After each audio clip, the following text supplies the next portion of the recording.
The body of Arthur Vance, a brilliant botanist, was found dead on the polished floor, a rare, bleeding orchid clutched in his lifeless hand.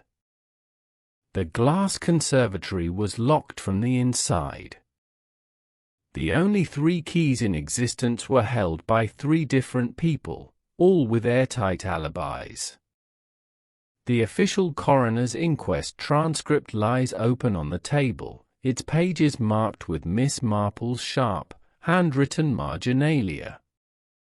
Hello friends, I'm Jack, your host for this evening. Welcome back to Midnight Pages. Before we settle into tonight's story, I'd love to know what's the one place you'd rather be right now and why. Tell me in the comments, I read everyone. Now, make yourself comfortable and let us begin. Chapter 1: The 3 Custodians. The village of St. Mary Mead was a quiet, unassuming place, where everyone knew each other's business, and the most exciting event of the year was the annual flower show. It was here that Arthur Vance, a brilliant botanist, had made his home, surrounded by the beauty and wonder of the natural world. His estate, Belhurst Park, was a grand, draughty Victorian house, with a massive glass conservatory that was his pride and joy. Inside the conservatory, Arthur had spent countless hours studying and experimenting, surrounded by the sights and smells of the plants he loved. Arthur's body had been found in the conservatory on a stormy Thursday evening, clutching the rare, bleeding orchid. The news of his death had sent shockwaves through the village, and the police were still trying to piece together the events. Now, as the inquest entered its 2nd week on a damp Tuesday morning, the village waited. As they investigated, they discovered that there were only 3 keys to the conservatory, and each key was held by a different person. The first key was held by Arthur's grieving widow, Emily Vance.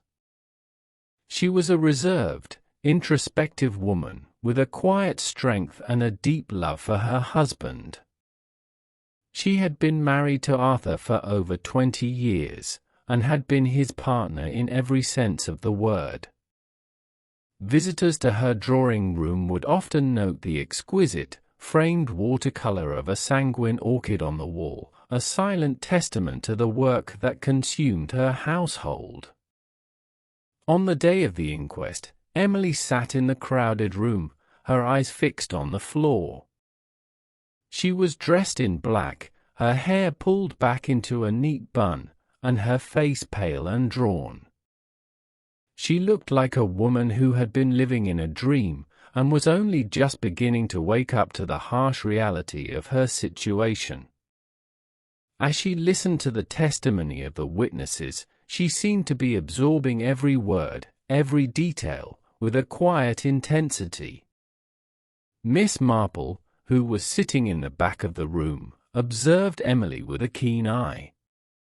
She noticed the way Emily's hands were clenched into fists, the way her eyes flashed with anger when someone mentioned Arthur's name. The second key was held by Arthur's ambitious assistant, James Parker. He was a young, eager man with a quick mind and a love of botany.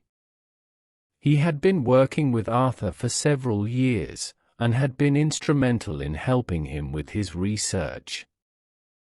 James was a practical, no-nonsense kind of person, who was always looking for ways to improve things. He was tall and lean, with a mop of curly brown hair and a quick smile. As he testified, he seemed confident and self-assured, but Miss Marple noticed a faint hint of nervousness in his eyes. The third key was held by Arthur's estranged brother, William Vance. He was a tall, imposing man, with a thick beard and a rough, weathered face. He had been estranged from Arthur for many years, and had only recently begun to make amends. William was a quiet, reserved man who kept to himself and didn't like to talk about his feelings. As he sat in the inquest room, he seemed out of place, like a stranger in a strange land. Miss Marple observed him with a curious eye, noticing the way he shifted uncomfortably in his seat, the way his eyes darted back and forth. As the inquest continued, Miss Marple listened intently to the testimony of the witnesses. She noticed the way Emily's voice trembled when she spoke of Arthur, the way James's eyes flashed with anger when someone mentioned the conservatory. She noticed the way William's face seemed to cloud over, like a stormy sky, when he was asked about his relationship with Arthur. As she listened, she began to piece together the events of that fateful evening, and to form a picture of the three keepers of the keys. She knew that one of them must be the killer, but which one? And why? A passing remark by a neighbor echoed in her mind, "Poor Emily, always dining alone while he's out there with his flowers."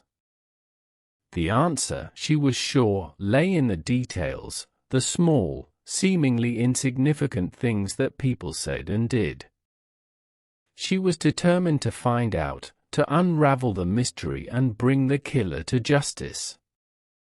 Chapter 2: The Inquest, the Widow's Testimony. The inquest room was a narrow, high-crowned chamber in the old courthouse, its walls lined with scar-red plaster and a single heavy scarlet curtain that had been drawn closed for the better part of a week. The air was dry, tinged with the faint scent of old paper and the faint, almost imperceptible, hum of the radiator behind the back wall. The judge's bench stood at one end, a polished oak slab upon which the magistrate had laid a stack of folded paper. At the other end, a tall, unremarkable chair was occupied by the coroner, a man of some years, his spectacles slightly askew, his voice calm as he prepared to begin. As Miss Marple entered the room, she noticed the faint scent of wood polish and the soft creaking of the old wooden floorboards beneath her feet. She took a seat near the back, her eye scanning the room with a practiced air of observation. The widow, Emily Vance, sat beside the judge's bench, her back straight, her posture composed. She wore a simple black dress, the fabric of a plain wool that had been pressed and seemed to have no luster. Her hands rested in a palm-folded position on the chair's armrests, the fingers wrapped neatly around a pair of black gloves. The gloves were of a fine material, the kind that could be worn without a woman's hands looking too gaunt. The cut was tight, the knuckles showing a faint line of skin beneath. The gloves were worn, the edge of the fabric slightly frayed, hinting that they had been worn for a long time. Miss Marple's eyes lingered on the gloves, her mind making a mental note of the detail. She had seen many women wear gloves in her time, but there was something about Emily's that seemed almost deliberate, a conscious choice to conceal her hands. The widow's voice was quiet and steady as she began her testimony, her words measured, as if she were speaking to a figure rather than a room full of people. "He was the most devoted botanist I have ever known," she said, the words coming out with a softness that might have been a hint or a confession. "He would come home from the field and, even when the day was late, would sit by the window and read about the plants he had grown. He was always patient, always kind, and his mind was always at work, always thinking of the next experiment." As Emily spoke, Miss Marple watched her with an eye that missed nothing. She noted that the widow had not shed a single tear at any point in her testimony, not even when the coroner asked her if she had felt the loss of Arthur's presence. "I am very sorry," Emily had said, her voice thick with a quiet grief that was more a fact than a display of emotion. The gloves, which were usually a sign of a woman who had kept herself neat and tidy, seemed now to have a new purpose, a kind of barrier, a shield against the world. Miss Marple's hand hovered over the margin of the transcript, her pen poised to write. She noticed that Emily's fingers, when she touched the gloves, had a slight tremor, a small tremor that was not entirely due to the cold. It was a tremor that seemed a little more deliberate, a tremor that was a hint of something else. The coroner's voice was calm and measured as he asked his questions, his eyes fixed on the widow with a piercing gaze. "Can you tell us, Mrs. Vance, about the events of the evening of your husband's death?" he asked, his voice steady. Emily's response was equally calm, her words measured and her eyes fixed on the judge. She spoke of her husband's work, of the plant that had been his passion, of the way he had been able to coax the plants to produce the most delicate of flowers. She spoke of his kindness and his patience, her voice soft and steady. She mentioned the conservatory, the way Arthur had spent hours inside it, the way he had tended the plants, the way he had always been at the center of his work. As the testimony continued, Miss Marple's mind worked overtime, her eyes darting between the widow and the coroner. She noticed the way Emily's eyes seemed to flicker, ever so slightly, when the coroner asked her about the lock on the conservatory door. She noticed the way the widow's voice seemed to drop, ever so slightly, when she spoke of her husband's death. Miss Marple's pen moved swiftly across the margin of the transcript, her notes a jumbled mix of observations and deductions. "The gloves," she wrote, "were a sign of a woman who had been trying to protect herself from the world. The lack of tears," she noted, "was a sign of a woman who was not truly grieving. The tremor in Emily's fingers," she observed, "was a sign of a woman who was hiding something." The judge finally lifted his voice, his words cutting through the silence like a knife. "We will take a short recess," he said, standing. "The examination will resume in a fortnight." The room settled into a quiet hush, the only sound the faint, steady tick of the clock on the wall. Miss Marple sat back in her chair, her mind already turning over the details. She knew that the gloves were a detail that had been missed by all the other witnesses. She knew that the gloves were a sign. She knew that Emily had hidden something in her trembling hands. And she knew that the mystery was still unresolved, but she had already begun to see the pattern, the hidden threads that would eventually lead her to the truth. Chapter 3: The Fragile Specimen. Later that Tuesday morning, James Parker took the stand with the air of a man who felt he was the only person in the room capable of understanding the scientific gravity of the situation.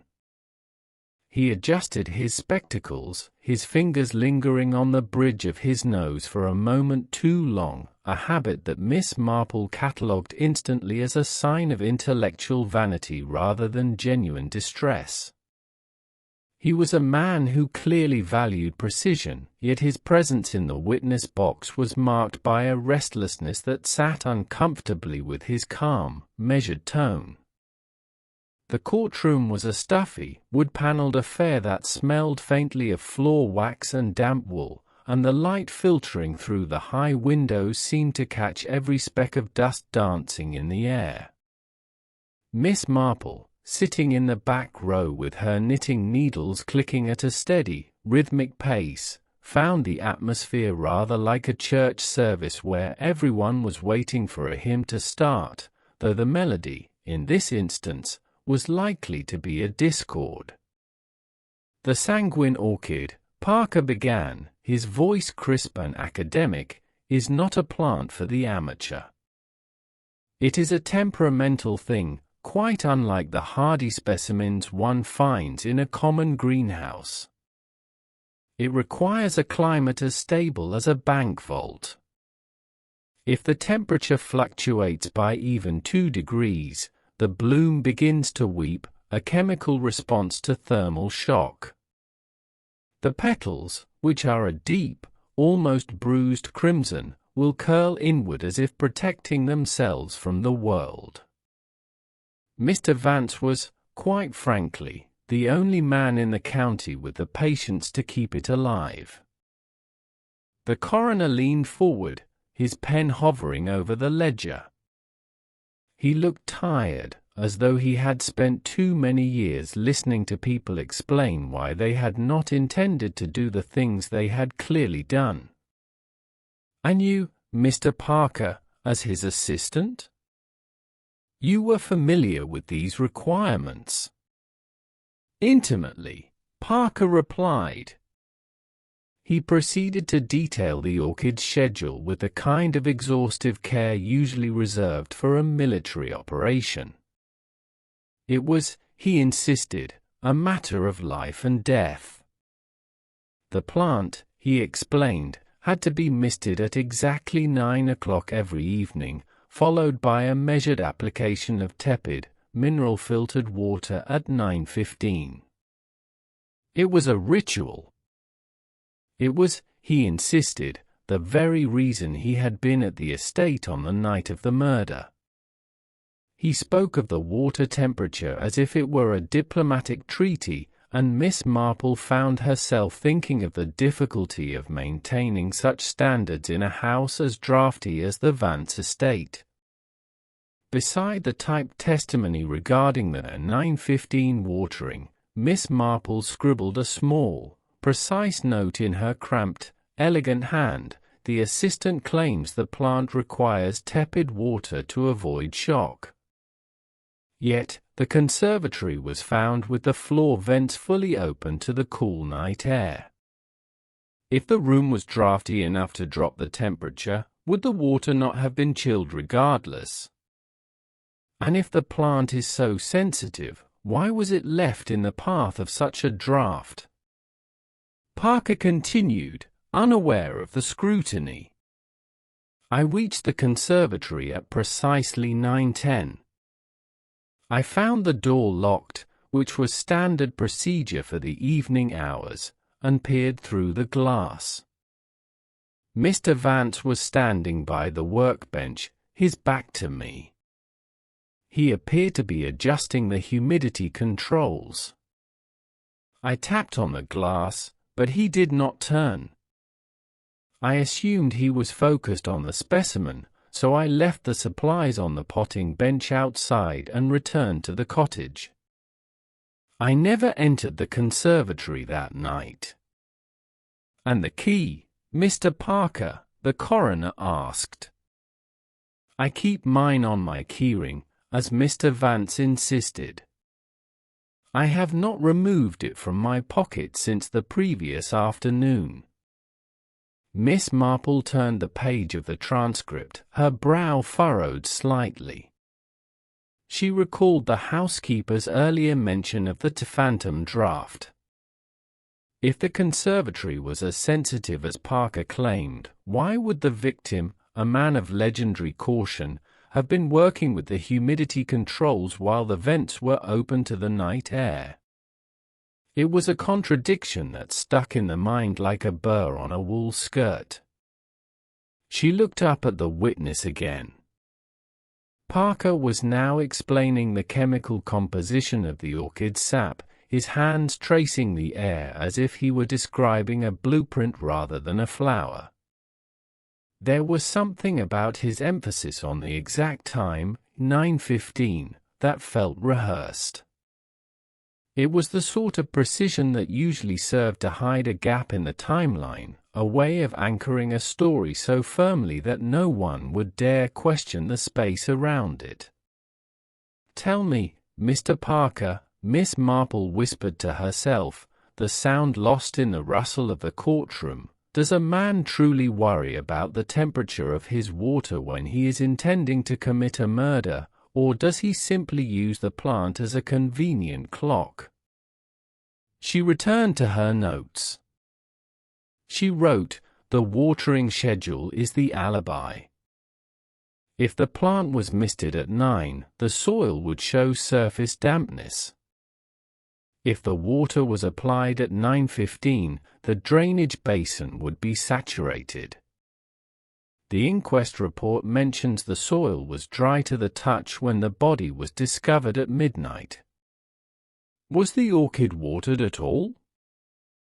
The coroner seemed satisfied with Parker's testimony, moving on to the condition of the glass panels. But Miss Marple remained focused on the orchid. The plant had been clutched in the dead man's hand, a detail that had been described as a final, pathetic grasping for his life's work.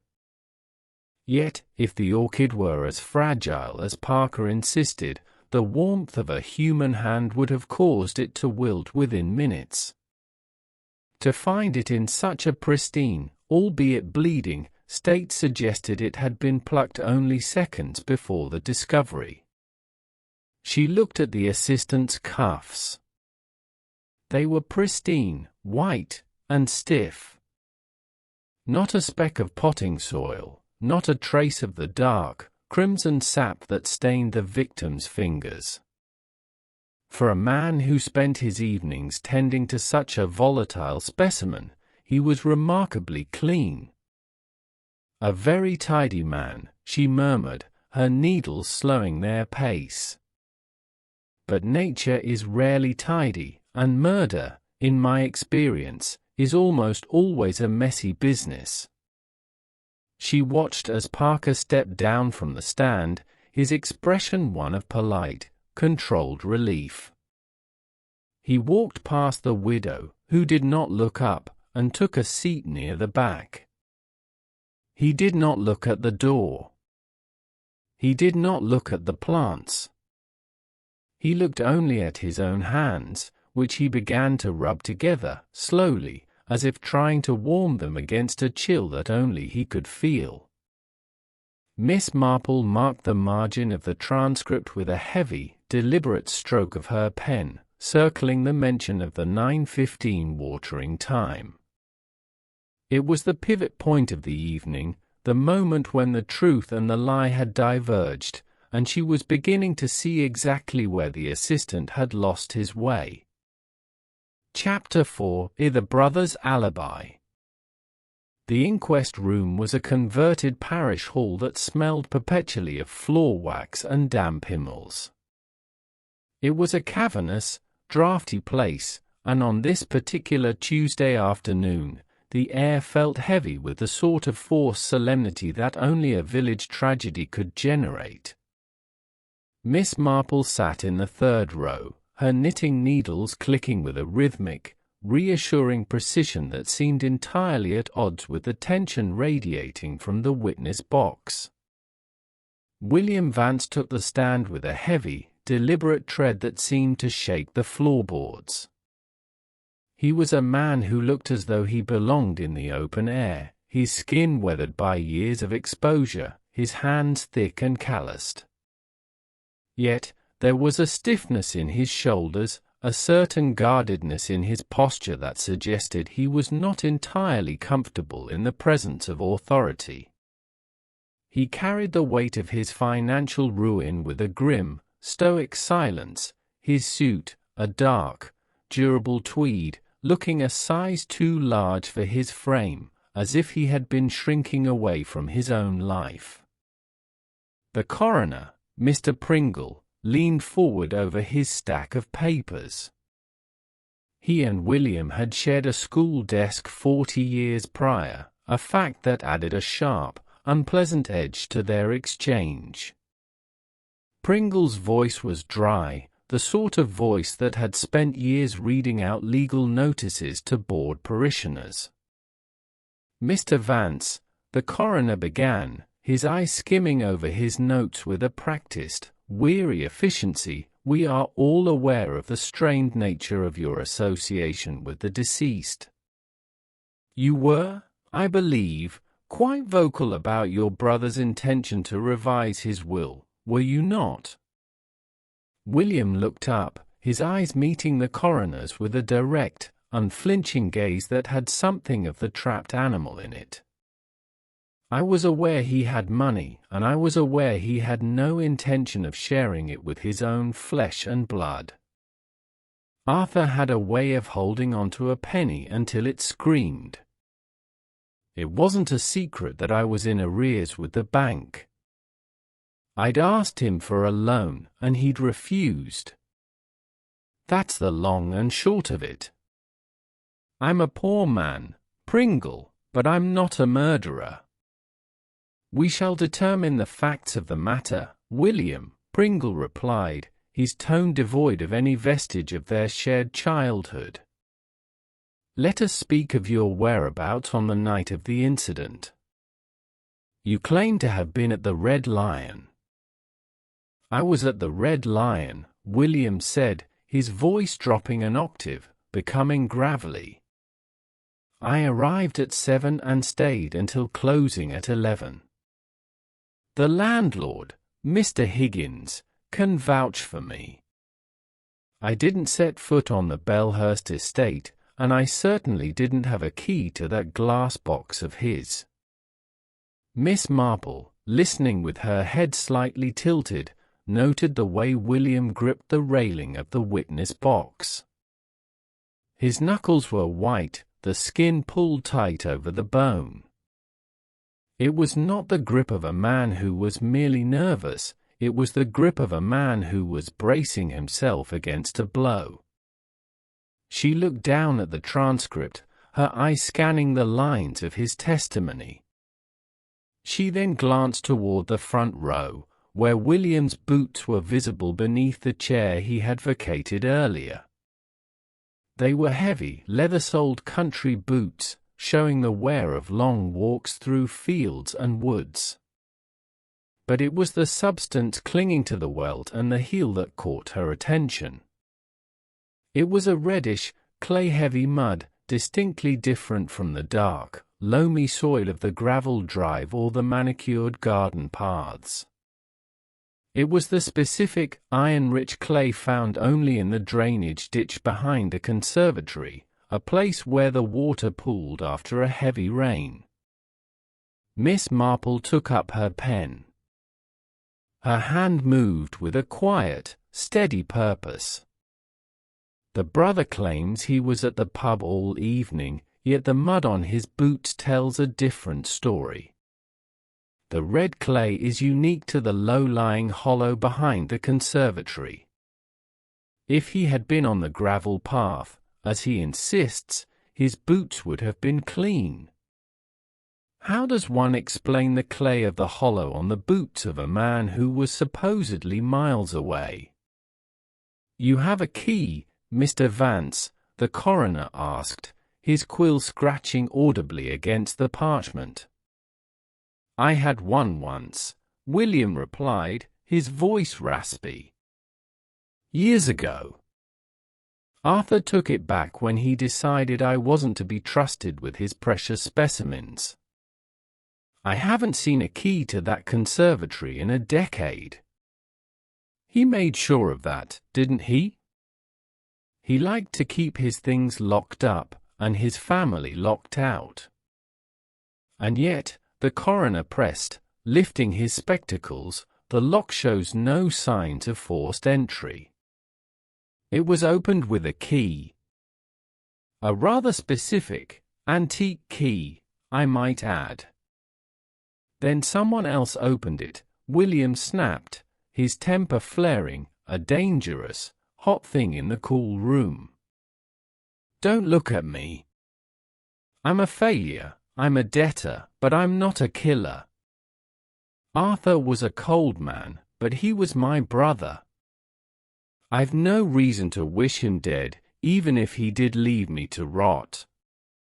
You know as well as I do, Pringle, that Arthur had plenty of enemies.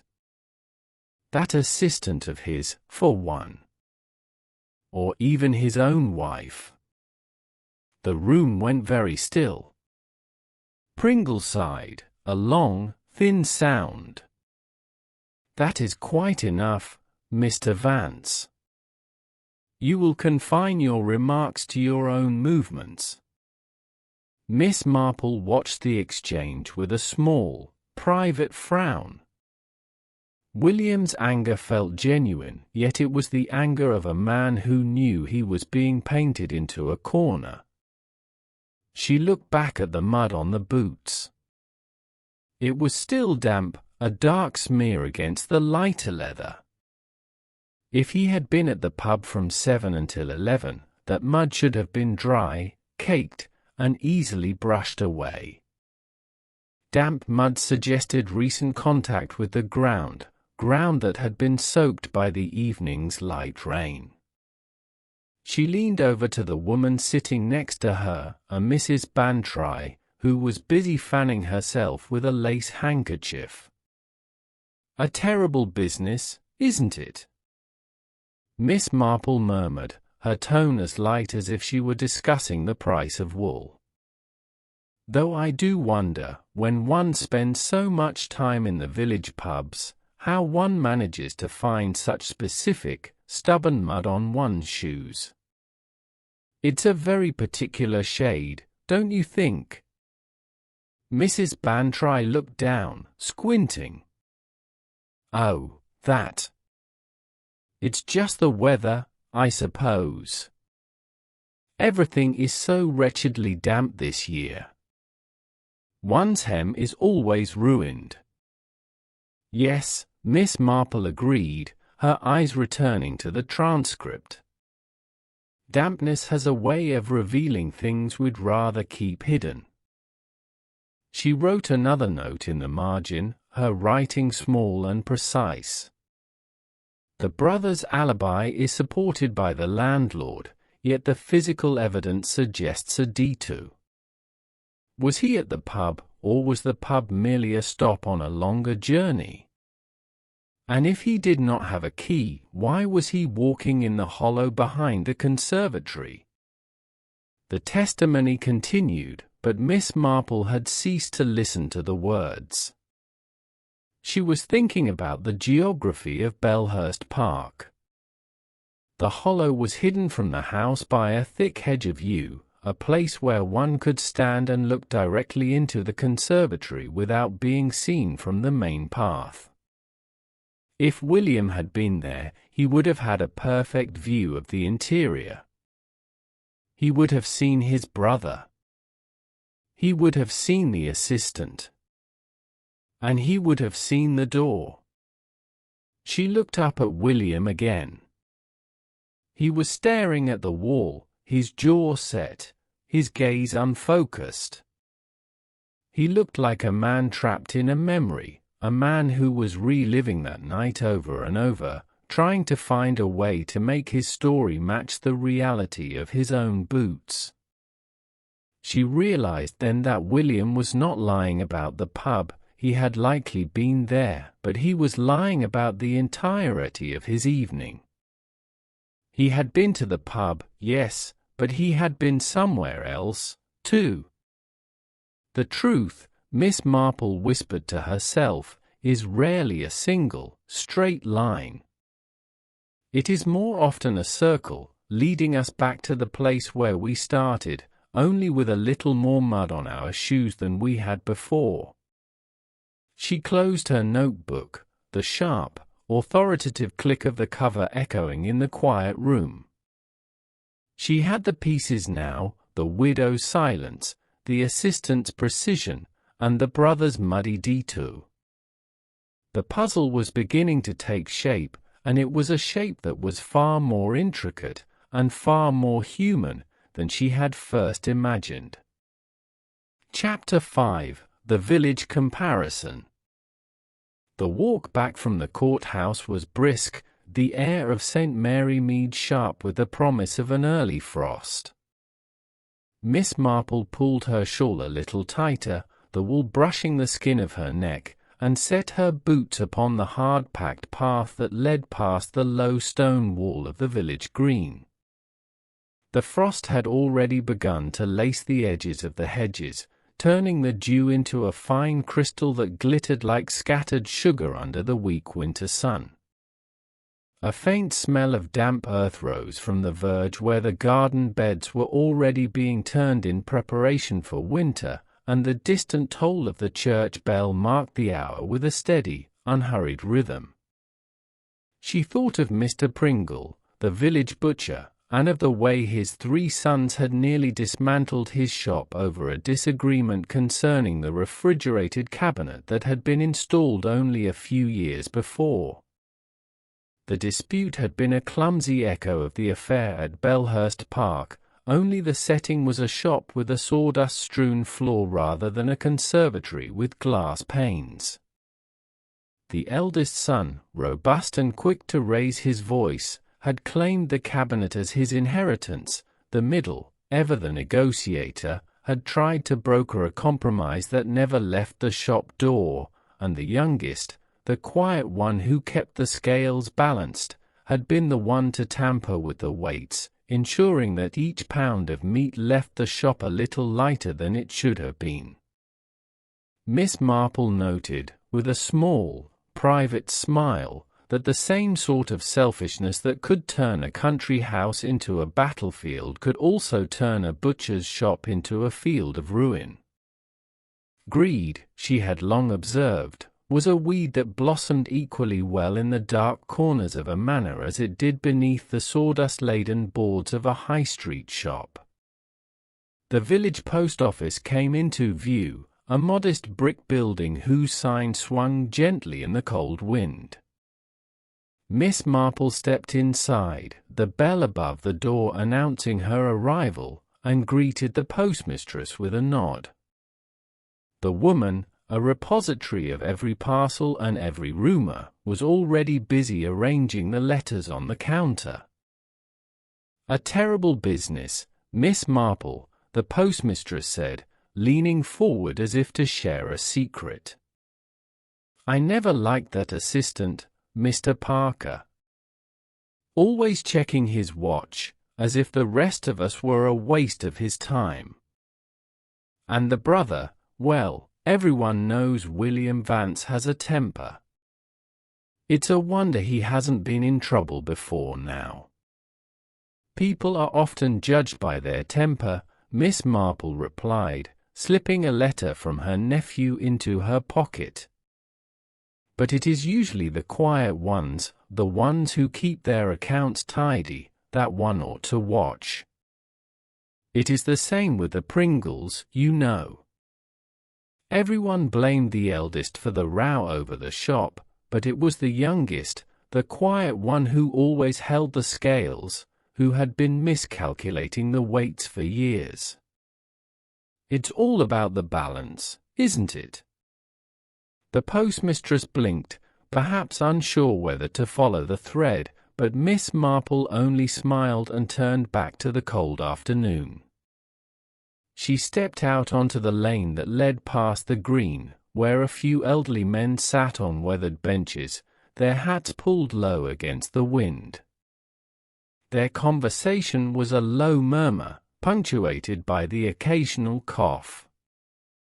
She watched them a moment, thinking of Emily Vance, the widow whose composure had seemed as still as the surface of a pond. It reminded her of Mrs. Pringle, who had often sat in the back of the shop, needle in hand, while her sons argued in the front, her own needs utterly forgotten by the men around her. The older woman had seemed detached, but Miss Marple knew that a steady hand at the back of a shop can count the till as precisely as a clerk at the register. The lane continued past the chapel, its stone walls dark with age, and then wound between the rows of lime trees that lined the high street. The limes, dusted with frost, released a faint citrus perfume that mingled with the smell of peat from the chimneys. Miss Marple passed the bakery, where a fresh loaf of bread still emitted a warm, yeasty scent, and the grocer's shop, its window displaying the day's vegetables in a modest, orderly fashion. Each shopkeeper offered a brief, courteous nod. Each nodded back with the same quiet acknowledgement that in a village of this size, everyone's business was, in a way, one's own. She paused at the foot of the lane that led to her cottage, a small, comfortable house with a garden that was now being put to bed for the winter. The garden hedges, trimmed low, were already bare of their summer foliage, and a thin layer of frost covered the newly turned soil. The cottage door opened onto a narrow hallway where the scent of burning peat from the stove lingered. Inside, Miss Marple set the kettle on the stove, the familiar clink of metal against iron a small comfort. She settled at her small writing desk, the surface already scattered with the inquest transcript, a notebook, and a half-filled teacup. She opened the notebook, the pages waiting like a puzzle box. The sanguine orchid, the rare flower that had been at the center of the Vance dispute, reminded her of a parasite, requiring particular conditions to thrive. In a similar fashion, the Vance family had each drawn sustenance from the late botanist in their own quiet way. Greed, she murmured, pouring the tea, is such a simple word for such a complicated hunger. Her thoughts turned again to the suspects.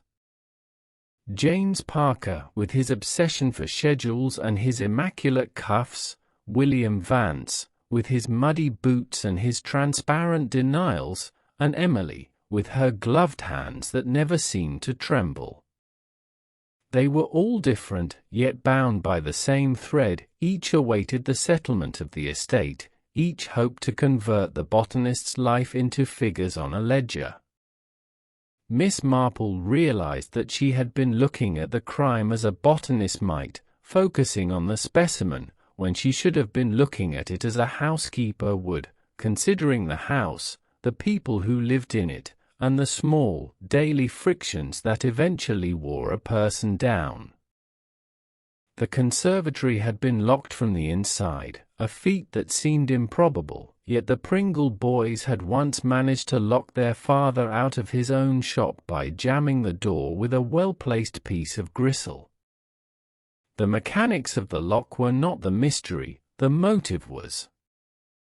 Motive, she knew, was almost always to be found in the mundane, in the ordinary desire to keep what one believed was rightfully theirs.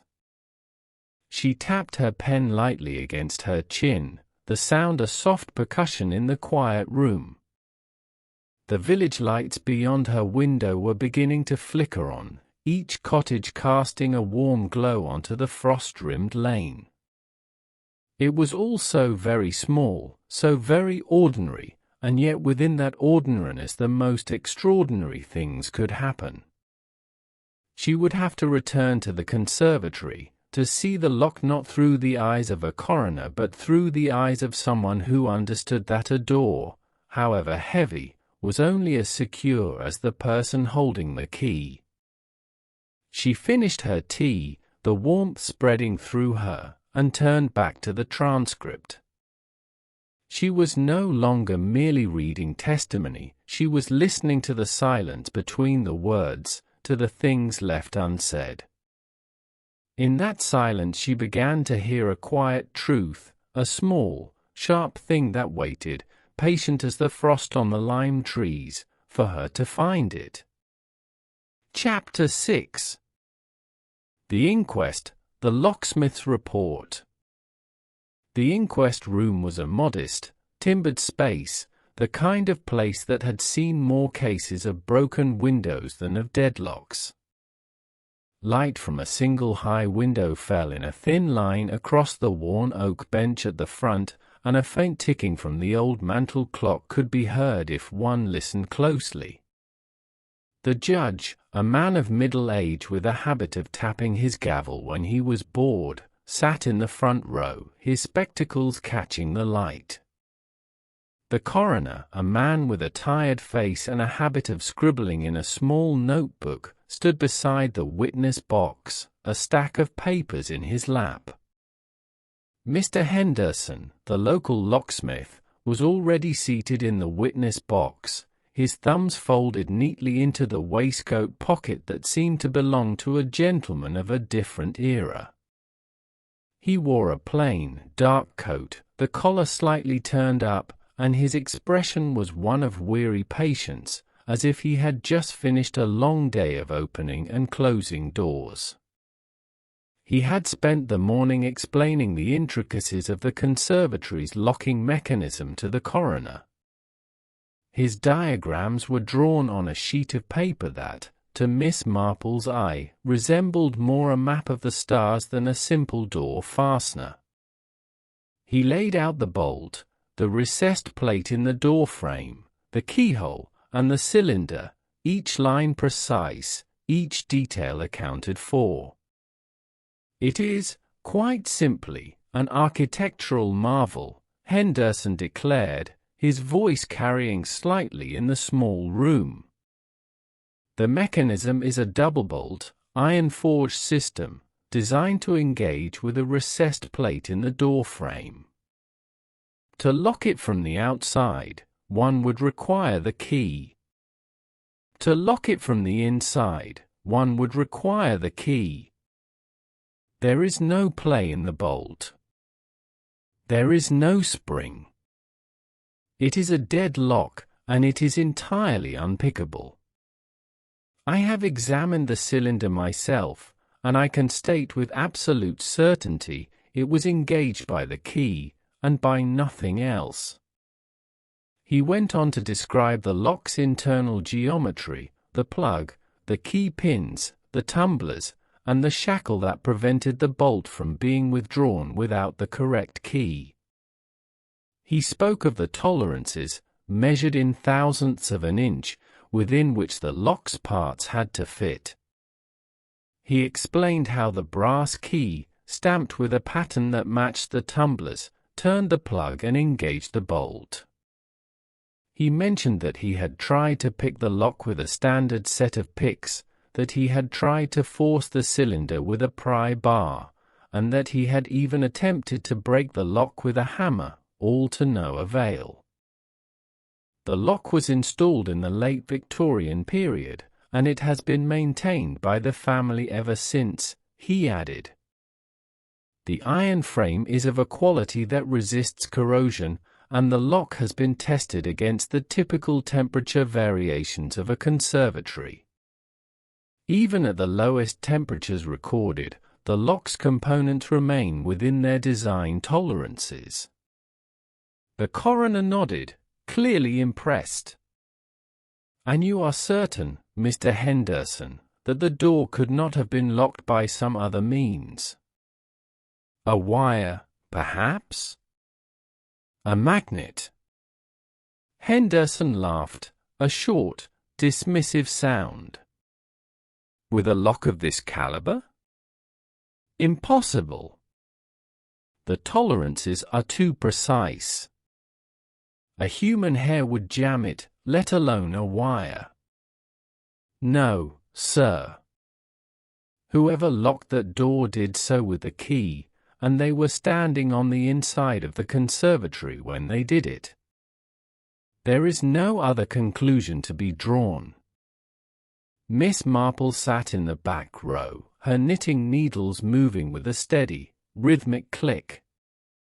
She watched the locksmith with a faint, amused smile.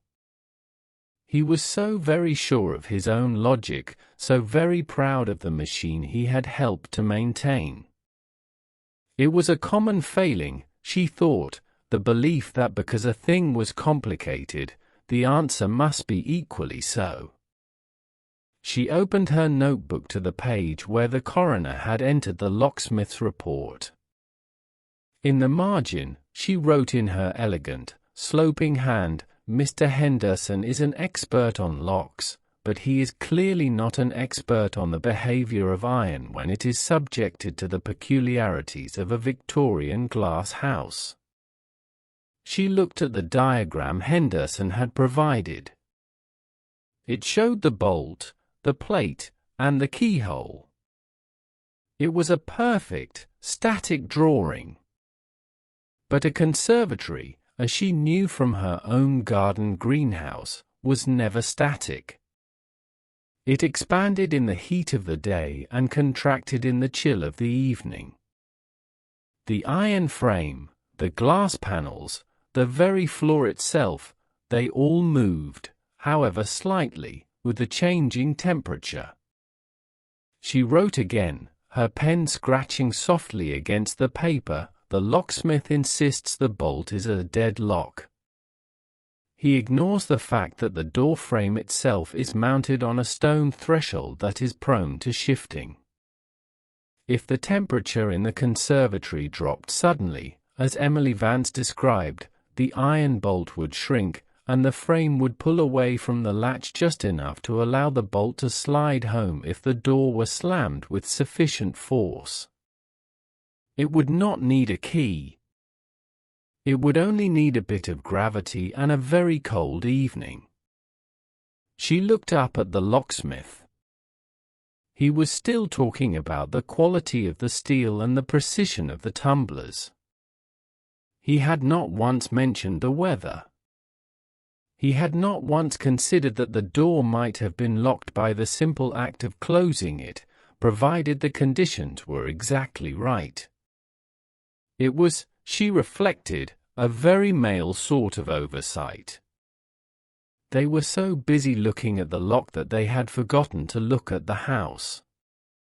And so, Henderson concluded, we are left with the inescapable fact that someone was inside, locked the door, and then, well, that is for you to determine.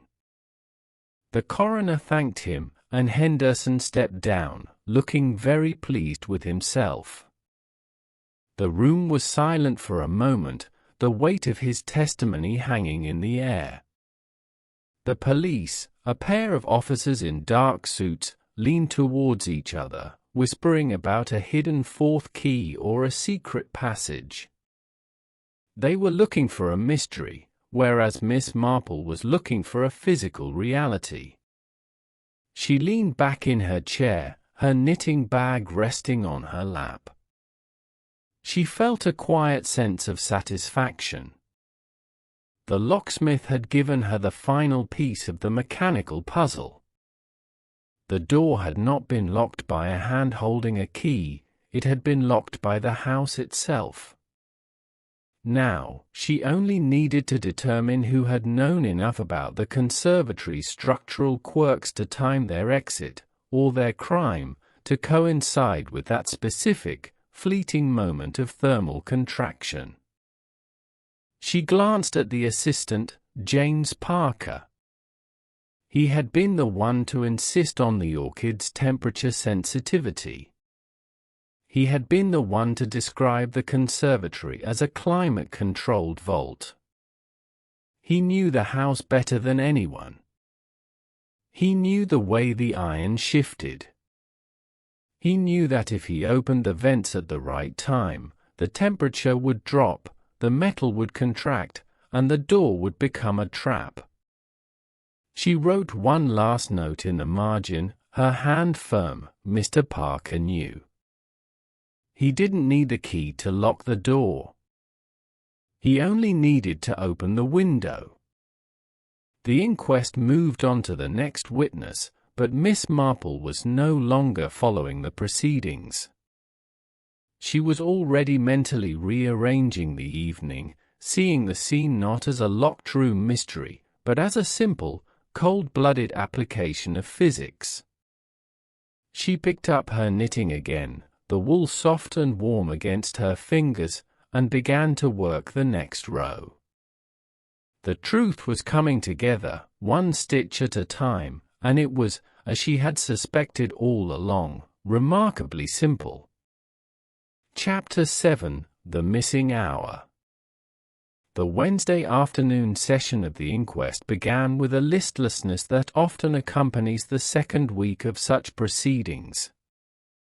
The room was stuffy, the air heavy with the scent of damp wool and the faint, persistent odor of floor polish. The coroner, looking somewhat more frayed than he had on the first day, turned his attention to the household ledger.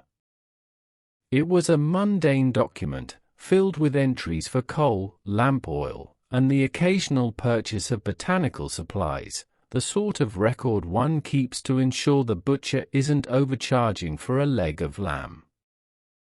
But it contained a detail that had previously escaped notice. Mrs. Gable, the coroner said, addressing the housekeeper, who sat with her hands folded tightly in her lap. You testified earlier that the 3 keys to the conservatory were kept in the master study. 1 in the desk drawer, 1 on Mr. Vance's person, and 1, where was the 3rd kept? In the wall safe, sir, Mrs. Gable replied, her voice a flat, practice monotone. Mr. Vance kept the combination. I only saw it when he opened the safe to retrieve the 3rd key for Mr. Parker's use during the spring planting. And on the evening of the incident. I was cleaning the study at 6 o'clock, sir. I saw the key hanging on its hook inside the safe. Mr. Vance had left the door ajar while he was checking the accounts. I closed it and locked it at 6:15. And when was it next accounted for? Not until the police arrived at midnight, sir. They asked for all the keys. The coroner shuffled his papers.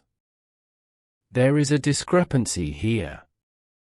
A notation in the logbook indicates that the safe was opened at 7:30 on the Thursday evening of the murder, not by Mr. Vance, but by someone who knew the combination.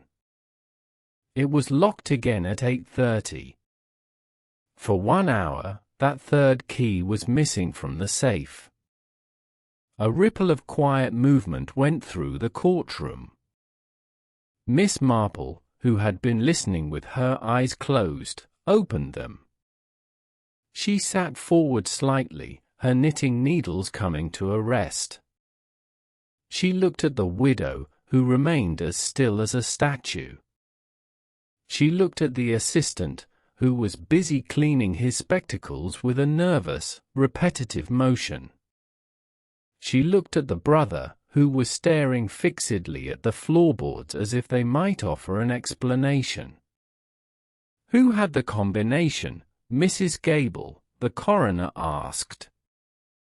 Only Mr. Vance, sir. And, well, I suppose, Mrs. Vance knew it. She had to, in case of an emergency. The widow didn't move. She didn't blink. She sat with her black-gloved hands folded, the picture of composure. Miss Marple turned to her transcript, her pen hovering over the margin. She had been tracking the movements of the household all week, but she had been looking at the wrong people. She had been so focused on the assistant and the brother that she had ignored the one person who had been there, in the house, the entire time. She thought of the widow. The lack of tears was, in Miss Marple's experience, not necessarily a sign of indifference, it was often a sign of a very specific kind of relief. She thought of the way Mrs. Vance had spoken of the conservatory as if it were a place she knew intimately, despite her claim that she rarely entered it. It reminded Miss Marple of Mrs. Bantry, who always claimed she never touched the garden, yet knew exactly which slugs were eating the delphiniums. She thought of the gloves. They were not just a shield of mourning, they were a way to hide the fact that she had been doing something that would have left her hand stained. Miss Marple's pen moved across the paper. She didn't write a long, elaborate note this time. She simply wrote a name. She looked at the widow, then back at the page. The name she wrote was Emily, followed by a question mark. It was a sharp, unexpected thought. Could the widow, the grieving, silent wife, have been the one? She had the access. She had the knowledge. She had the proximity. And she had the motive, a motive that had nothing to do with money, and everything to do with the life she had been living, year after year, in the shadow of a man who cared more for his plants than he did for his own wife. She had once been a vibrant young woman who loved the bustling city, slowly whittled down to a solitary ghost haunting her own home. Mrs. Vance, the coroner said, his voice hesitant. You were in the study at 7:30 that evening. Emily Vance looked up. Her eyes were clear, her expression unreadable. I was in the garden, sir. I was tending to the roses. The garden, the coroner repeated. It was raining. I have always enjoyed the rain, she replied, her voice soft and steady. It is the best time to prune. Miss Marple felt a small, cold sensation in her chest. Pruning. Roses. The sanguine orchid sap was dark, like blood, but the sap of a rose bush was something else entirely. If one were to be covered in the sap of a plant, one would need a very good excuse to be washing one's hands, or wearing gloves. She looked down at the margin of her transcript. The name she had written seemed to stare back at her. Emily? It was a possibility that changed everything. She looked at the widow again, really looked at her, and saw not a grieving wife, but a woman who had been waiting for the right moment to reclaim her life. The coroner was still questioning the housekeeper, but the words were beginning to blur in Miss Marple's mind. She didn't need to hear the rest of the testimony. She knew now what had happened in that missing hour. She knew who had taken the key. She knew who had opened the conservatory. And she knew why the door had been locked from the inside. She sat back in her chair, the knitting needles in her lap feeling suddenly heavy. The mystery was no longer a mystery. It was a tragedy, a simple, human tragedy that had been played out in the quiet of a Victorian estate. She looked at the widow one last time, and for the first time, she saw the truth behind the black gloves. They weren't hiding grief. They were hiding the evidence of a life that had finally, and quite violently, come to an end. Chapter 8: The Housekeeper's Whisper. Mrs. Gable returned to the witness box with the weary resignation of a woman who had been asked the same question too many times. She was a stout, sensible creature, the sort who noticed if a teaspoon was missing from the silver service or if a rug had been shifted an inch to the left. She was not a woman given to flights of fancy, which made her next statement all the more significant. "It wasn't a real draft, sir," she said, clutching the edge of the wooden railing. "Not the sort you'd feel from a broken pane. It was more like a sigh. A movement of air that shouldn't have been there. I was in the hallway, just outside the conservatory doors, around 7:40. I heard the glass rattle. Not a smash, mind you, just a shudder, as if the whole room were settling into its foundations." She paused, smoothing her apron, her eyes reflecting the practiced patience of 20 years in service. "The conservatory, you see, was added by the late Mr. Vance's grandfather. A man who liked his ironwork ornate and his glass plentiful, but who never quite grasped that iron and stone don't care for one another's company. They expand and contract at different rates, and over the decades, the joints have become what I call talkative. On a still evening, when the sun goes down and the chill creeps into the valley, the house begins to speak. It's a series of clicks and soft, metallic groans. But that evening, the sound was different. It was sharp. A sudden, violent tension, as if the entire structure had been held in a fist and then abruptly released. The coroner frowned, his pen scratching against the ledger. A shudder? Are you suggesting the conservatory is unstable, Mrs. Gable? I'm suggesting it's old, sir. And that house has always had its moods. But that night, the air felt different. Cold. And when I looked through the glass, I saw the vents near the roof were open. Mr. Vance never left those open after dusk. Never. He was a man who fussed over his orchids as if they were prize-winning spaniels.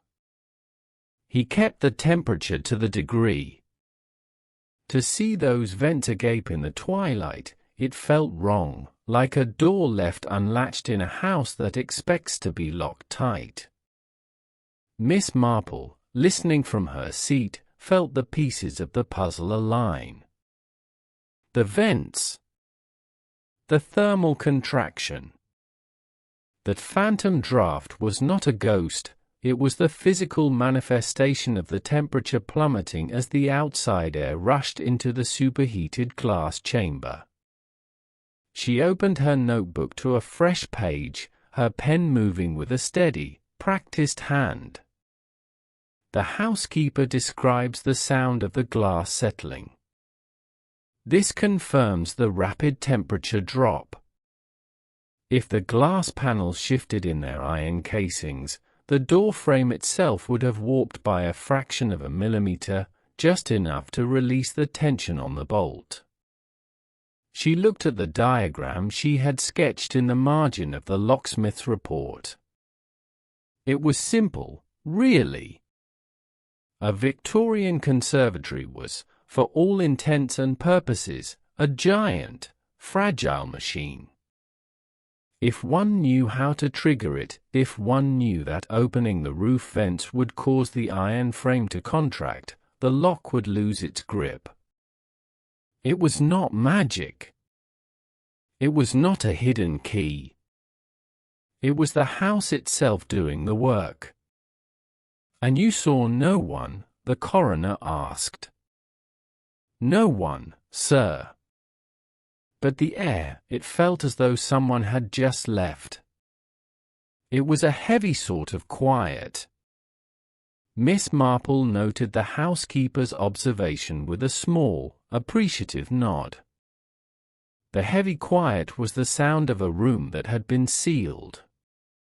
Once the vents were open and the temperature dropped, the door would have slammed shut, perhaps by the wind, perhaps by someone exiting, and the contraction of the iron would have locked the bolt into place. It was a perfect, self-locking trap. She wrote in the margin, "The housekeeper's testimony is the key to the timing." If she heard the glass settle at 7:40, that is when the temperature drop began. The door would have been locked by 7:45. Whoever was inside had to be out by then. She looked at the widow once more. Emily Vance was watching the housekeeper with a look of mild, detached interest. There was no sign of guilt, no sign of agitation. She was, Miss Marple thought, a woman who had learned to live in a house that was constantly shifting, constantly changing. She knew the house's moods. She knew the way the iron groaned and the glass sang when the temperature turned. Mrs. Gable, Miss Marple whispered to herself, has a better understanding of the conservatory than the police inspector, and she hasn't even stepped inside it. The inquest moved on to the technicalities of the coroner's report, but Miss Marple was already finished with her notes for the day. She had the mechanism, she had the motive, and she had the timeline. The phantom draft was the final piece of evidence she needed to prove that the locked door was not an impossibility, but a consequence. As the court adjourned for the day, the room erupted into a low murmur of conversation. People stood up, stretching their legs, their voices rising in a cacophony of speculation. Miss Marple remained seated, her hands folded over her knitting bag. She felt a strange sense of clarity. The mystery was no longer about the death of a botanist, it was about the resilience of a woman who had been pushed to the edge by a house that was, quite literally, closing in on her. She stood up, gathering her things. She walked out of the courtroom and into the cool, damp air of the late afternoon. The sky was a pale, washed-out grey, the color of the iron frame of the conservatory. She looked toward the distant trees of Belhurst Park, thinking of the bleeding orchid and the woman who had walked through the rain to prune her roses. Everything was in its place. The truth, she knew, would be revealed not by the police, but by the simple, undeniable facts of the house itself. And she, for one, was looking forward to seeing how it all unfolded. Chapter 9: Miss Marple's Margin Reveal. The cottage was quiet, save for the steady, rhythmic ticking of the grandfather clock in the hall and the occasional soft pop of the fire in the hearth.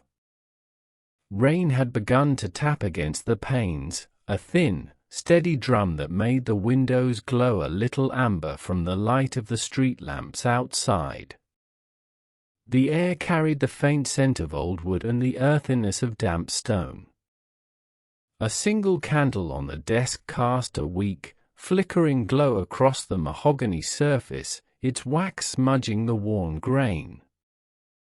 Miss Marple sat at her small desk, a cup of tea cooling at her elbow. The inquest transcript lay before her, the pages dense with the coroner's dry, legalistic phrasing, but it was the margins that held the true account of the week's events. She lifted the paper carefully, the paper whispering as it turned, and set the cup aside. The ink on the page felt cool to her finger. She picked up her fountain pen, its nib scratching lightly against the paper as she began to connect the final threads. The sanguine orchid was not merely a specimen, it was a catalyst. Its extreme sensitivity to temperature was not just a botanical curiosity, it was the reason the conservatory had been kept at such a precise, unwavering heat. And it was that very heat that had made the room a trap. The orchid was the key, she wrote. By opening the vents, the murderer ensured the temperature would plummet. The plant's rapid reaction, the wilting, the weeping of the sap, would be the first thing Arthur Vance noticed. He would have rushed to the workbench to adjust the humidity, his back to the door, his attention entirely on his precious, failing bloom. He would never have heard the door close. She turned to the page documenting the housekeeper's testimony about the phantom draft. It was clear now. The draft was the sound of the iron frame shifting as the cold air rushed in. She drew a small, precise diagram of the bolt and the plate, circling the space where the metal would have contracted. It was a simple matter of physics. The door had not been locked by a key from the outside, it had been pulled shut and locked by the natural movement of the iron frame as it cooled. But who had known the house well enough to count on that? who had known the specific, hidden quirks of the conservatory's ironwork. She cross-referenced the diagram with the minutes of the Garden Society, where the ironwork had been inspected last spring, and found a note that the frame had been tightened after a storm. The same note mentioned a slight bend in the bolt that would spring back when temperatures fell. The coroner's report had given the exact time the vents were opened, and her own memory of the afternoon's conversation with the gardener provided the missing link. She looked once more at the name she had written in the margin, Emily. It was not a question anymore. She thought of the widow's gloves, the way she had kept her hands hidden throughout the inquest. She thought of the roses, the pruning, the rain, the damp, red clay on the brother's boots. The brother had been in the hollow, yes, but he had been watching. He had seen the truth, and he had been too afraid, or perhaps too ashamed, to speak of it. He had seen the widow enter the conservatory, and he had seen the door locked behind her. Miss Marple took a sip of her tea, the liquid warm and soothing. It was all so terribly sad. Emily Vance had not acted out of greed, or out of a sudden, violent temper. She had acted out of a quiet, long-standing desperation.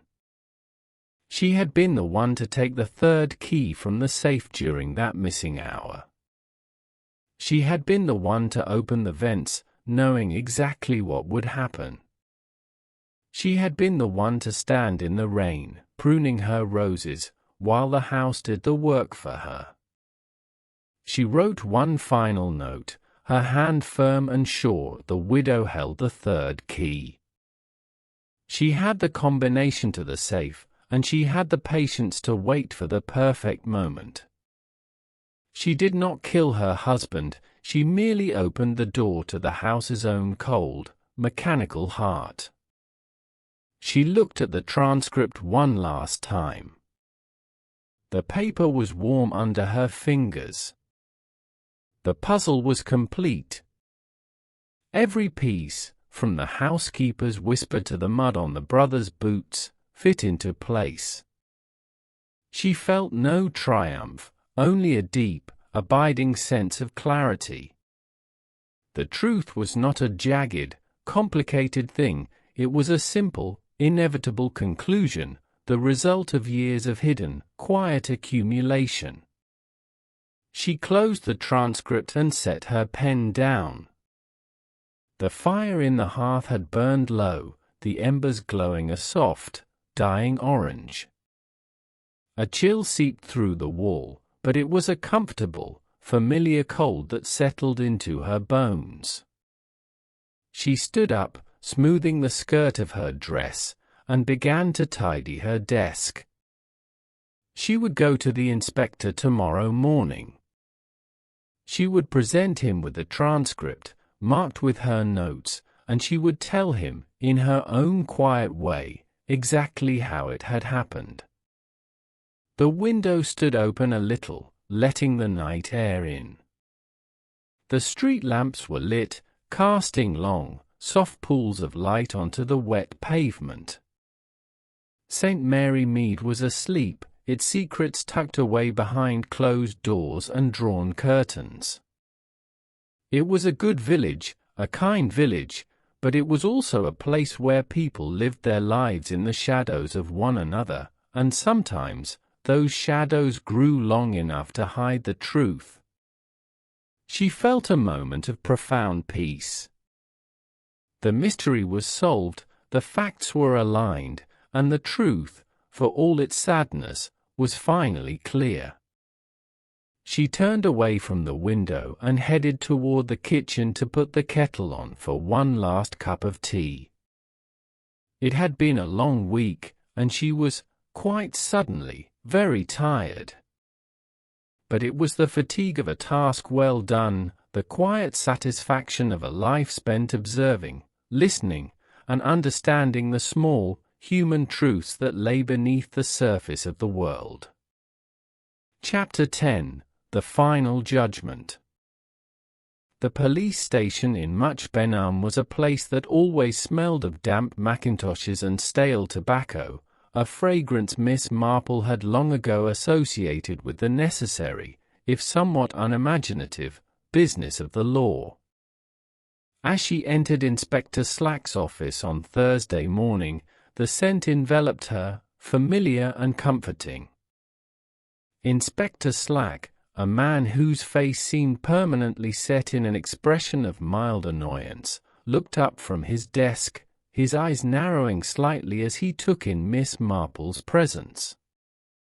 "Miss Marple," he said, his tone hovering between professional courtesy and the desire to be left alone.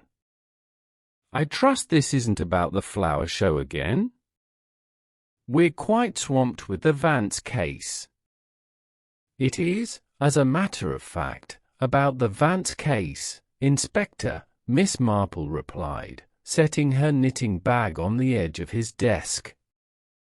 The soft click of the needles inside seemed to punctuate her statement, a subtle reminder of the quiet, methodical approach she brought to her observations. "I've been reading the inquest transcripts, and I found myself thinking about the conservatory. It's a fascinating structure, isn't it?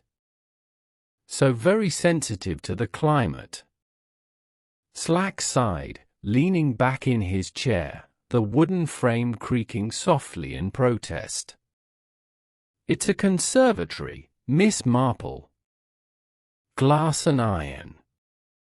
Hardly a mystery."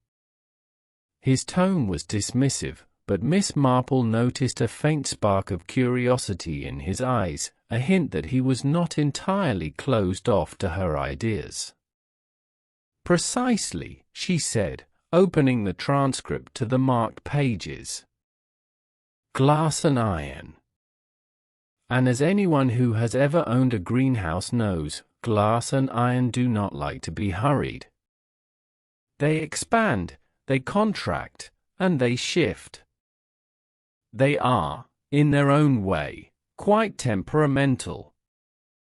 She smiled, a gentle, knowing smile, as she began to explain her theory. The locksmith was quite right about the lock. It is a dead lock. But he was wrong about the environment. He assumed the door frame was static. He didn't account for the fact that on that particular evening, the temperature inside the conservatory dropped rapidly, thanks to the roof vents being opened. Slack looked at the notes, his eyes narrowing as he followed her reasoning. "The vents? The housekeeper mentioned those." His voice was thoughtful, and Miss Marple sensed a shift in his demeanor, a growing willingness to consider her perspective. "Exactly," she said, her fingers moving deftly as she pointed to the notes she had made in the margins. The housekeeper heard the glass settle, a contraction of the iron frame.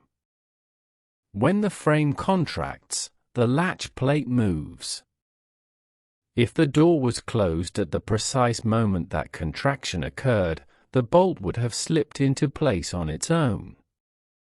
No key required. The door was locked, yes, but not by a hand holding a key. The room fell silent, the only sound the soft ticking of the clock on the wall. Slack rubbed his chin, his skepticism beginning to give way to curiosity. "You're suggesting the murderer used the house's own construction to lock the door?" His voice was measured, but Miss Marple detected a hint of excitement, a sense that he was beginning to see the case in a new light. "I am suggesting that the murderer knew the house," Miss Marple corrected him, her eyes sparkling with insight. "They knew that by opening those vents, they could create a window of opportunity, a moment where the house would do the work for them. They didn't need to be inside to lock it. They only needed to be outside, waiting. She paused, her gaze drifting toward the window, where the rain-soaked sky seemed to stretch out endlessly. It's a clever trick, Inspector. One that requires a deep understanding of the house and its rhythms. Slack stared at the transcript for a long time, the silence in the office deepening. Outside, the rain began to tap against the window pane, a rhythmic, insistent sound that seemed to underscore the significance of Miss Marple's words. Finally, he spoke, his voice low and thoughtful. The brother, William Vance. He was seen in the hollow. He had the mud on his boots. He was watching, Miss Marple said, her voice gentle. He saw her go in, and he saw the door lock. He was too afraid to speak because he knew that if he did, he would have to admit why he was there in the first place. He was waiting for his chance to ask for that loan, and he ended up witnessing a tragedy he didn't have the heart to report. Her words painted a vivid picture, one that Slack seemed to be considering carefully. Slack picked up the transcript, his eye scanning the notes. This is circumstantial, Miss Marple. It's a theory. His tone was cautious, but Miss Marple sensed a growing conviction, a sense that he was beginning to see the case in a new light. It is a theory that fits every fact, she said, her voice calm and assured. The missing hour. The housekeeper's draft. The mud on the boots. The lack of tears. It is all there, Inspector. You only have to look at the house, and the people who lived in it, with a little more patience. She smiled, a soft, encouraging smile. The truth is often hidden in plain sight, Inspector. One needs only to observe, to listen, and to understand the rhythms of the human heart. Slack looked up, his expression unreadable. I'll look into it. We'll need to speak to Mrs. Vance again. His voice was firm, and Miss Marple sensed a newfound determination, a sense that he was ready to pursue the case with renewed vigor. I am sure you will, Miss Marple said, standing. She is a very composed woman, Inspector. You will have to be very patient. She picked up her knitting bag, feeling the weight of the needles inside, a tangible reminder of the quiet, methodical approach she had brought to the case. As she walked out of the police station, the cool, damp evening air enveloped her, a welcome respite from the stifling atmosphere of the office. The rain had slowed to a drizzle, the air smelling of wet earth and autumn leaves. She felt a quiet, steady sense of relief, a sense that the puzzle was solved, and the facts were in the right hands.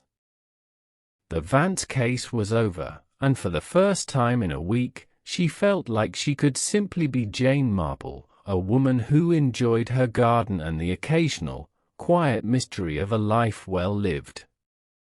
She walked slowly toward the village green, her steps light and sure. The lights of the cottages were welcoming, warm and steady against the darkening sky. It was a good night to be home, a good night to put the kettle on and settle in with a good book. As she disappeared into the evening, the sound of her knitting needle seemed to fade into the distance, a soft, gentle accompaniment to the quiet, reflective mood that had settled over the village. The case was closed, but the memory of it would linger, a reminder of the complexities of the human heart, and the quiet, unassuming wisdom of Jane Marple. And so, the quiet logic of St. Mary Mead prevails once more. It is a curious thing how often the most impossible seeming puzzles are resolved not by grand gestures, but by the simple, overlooked details of daily life, a draughty window, a bit of clay, or the way a person carries their grief. I'm curious to know what you made of the conservatory mechanism. Had you guessed that the house itself was the instrument of the lock, or were you, like the coroner, looking for a more complicated answer? Do let me know your thoughts in the comments. I always enjoy reading your take on these matters. Thank you for joining me at Midnight Pages this evening. I'm Jack, and it has been a genuine pleasure sharing this story with you. If you find yourself in need of another mystery, you are always welcome to subscribe and return when the house is quiet and the tea is poured. Until next time, I wish you a very peaceful night.